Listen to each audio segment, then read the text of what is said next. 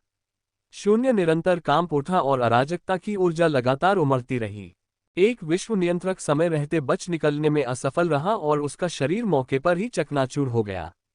लेकिन किसी अज्ञात कारण से उसके शरीर के भीतर एक क्रिस्टलीय गोला प्रकट हुआ, जिसने बलपूर्वक उसकी जान बचाई और उसे बिना मरे पीछे हटने में सक्षम बनाया। क्या बात है? श्वेत सम्राट अवतार ने भौहें चढ़ाकर ठंडे स्वर में पूछा। यह आत्मा संजोने वाला मोती है, जिसे मैंने निम्न लोक के असंख्य प्राणियों का बलिदान करके बनाया है। ये शत्रुओं से रक्षा कर सकता है और तुम्हें मार भी सकता है। बूढ़े भूत वेई ने लगातार व्यंग्य किया, लेकिन उसका चेहरा पीला पड़ गया था। स्पष्ट था कि उसने अपनी जान बचाने के लिए भारी कीमत चुकाई थी। वह अब लगातार खांस रहा था और सावधानी से पीछे हट रहा था, इस डर से कि अगला तलवार का वार उस पर न पड़े और वह मौके पर ही मर न जाए। तुम मरने के लायक हो, श्वेत सम्राट अवतार ने नाराजगी से भौहें चढ़ा ली। दूसरे पक्ष ने जादुई खजाना बनाने के लिए निम्न लोक के असंख्य प्राणियों का रक्त बलिदान कर दिया था, जो पूरी तरह से अमानवीय था। असंख्य प्राणियों की कृपा प्राप्त करने वाले देवता के रूप में वे स्वाभाविक रूप से ऐसी स्थिति को सहन नहीं कर सकते थे। इसलिए उनका चेहरा कठोर था और उनकी आंखों में क्रोध झलक रहा था। बिना कुछ और कहे उसने तुरंत अपनी तलवार घुमाए और आगे बढ़ गया। श्वेत सम्राट की दिव्य तलवार। जैसे ही लोहे की तलवार चलाई गई, अनंत तलवार ऊर्जा तुरंत नुकीले कांटों की तरह हर जगह फैल गई।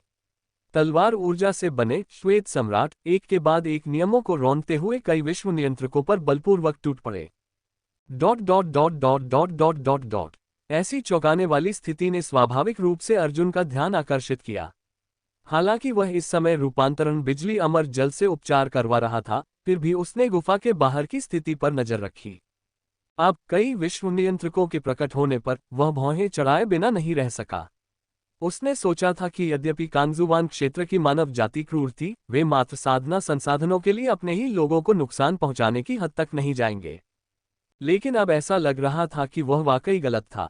इस लोक के विश्व नियंत्रकों ने शायद स्वर्गीय मार्ग के प्रतिबंधों के कारण विश्व नियंत्रक क्षेत्र में प्रवेश करने के बाद उनकी साधना को बलपूर्वक दबा दिया, क्योंकि उन्हें स्वर्गीय आपदा का सामना करने का भय था। लेकिन एक साधक के रूप में कौन स्वेच्छा से स्वयं को वध के लिए प्रस्तुत करना चाहेगा, बजाय इसके कि वह उच्चतर क्षेत्र में प्रवेश करे। इसलिए भले ही उन्होंने एक बार अपनी साधना को बेहतर बनाने का विचार छोड़ दिया था, फिर भी उन्होंने हार नहीं मानी।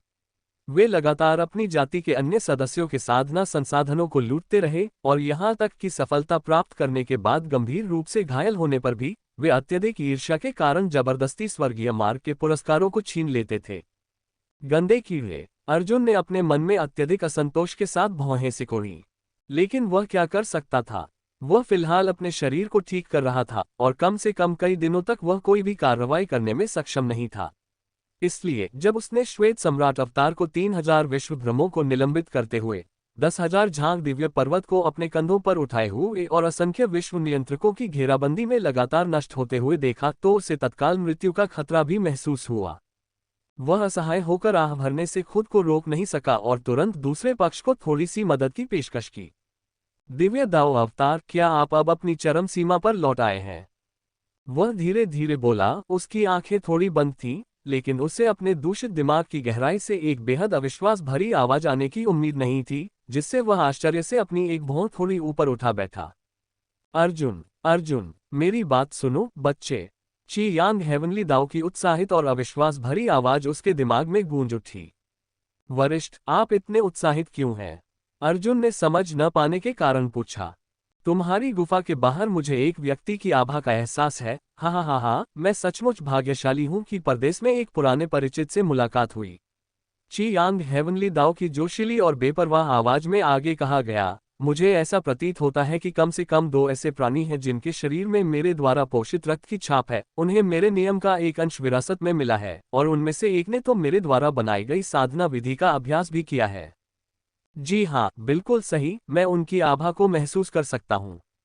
हालांकि वे अतीत में चींटियां थीं, लेकिन इतने दसियों हजार वर्षों के बाद वे वास्तव में विश्व नियंत्रक क्षेत्र में प्रवेश कर चुकी हैं और यहाँ तक कि चुपके से केंगजुआन क्षेत्र में भी पहुंच गई हैं। कितना विचित्र है।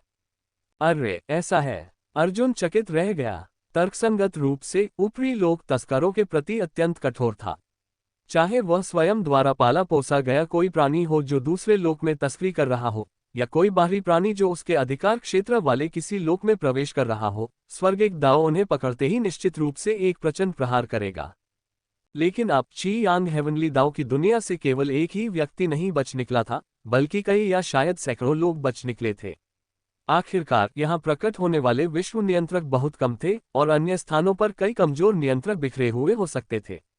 बिल्कुल सही। तुम्हारे पास मेरी विधि आभा होनी चाहिए, और दिव्य दाव अवतार के पास भी यह है। मैं सर्वोच्च स्वर्गीय दाव हूं जिसने इन्हें बनाया है। जैसे ही तुम अपनी आभा का एक अंश भी प्रकट करोगे, वे निश्चित रूप से तुम्हारे समक्ष आत्मसमर्पण कर देंगे। मुझ पर भरोसा रखो, मैं तुम्हें नुकसान नहीं पहुंचाऊंगा। ची यांग हेवनली दाव की हार्दिक आवाज एक बार फिर उसके मन में गूंज उठी। लेकिन इस कथन ने अर्जुन को आधा विश्वास और आधा संदेह पैदा कर दिया। हालांकि वह निराधार रूप से ची यांग हेवनली दाव पर संदेह नहीं करता, फिर भी उसे सतर्क रहना था कहीं दूसरा पक्ष उसके खिलाफ साजिश न रच दे। इसलिए जब डिवाइन दाव अवतार प्रकट हुए तो उसने उन्हें ध्यान से देखा। वे दोनों एक ही थे, स्वाभाविक रूप से एक दूसरे से टेलीपैथिक रूप से जुड़े हुए थे। दिव्य दाव अवतार ने हल्का सा सिर हिलाया और कहा, अगर मुझे कुछ भी गड़बड़ महसूस हुई तो मैं भविष्य की परेशानियों को खत्म करने के लिए उन्हें मार डालूंगा। Dot dot dot dot dot dot dot dot dot dot dot dot dot dot.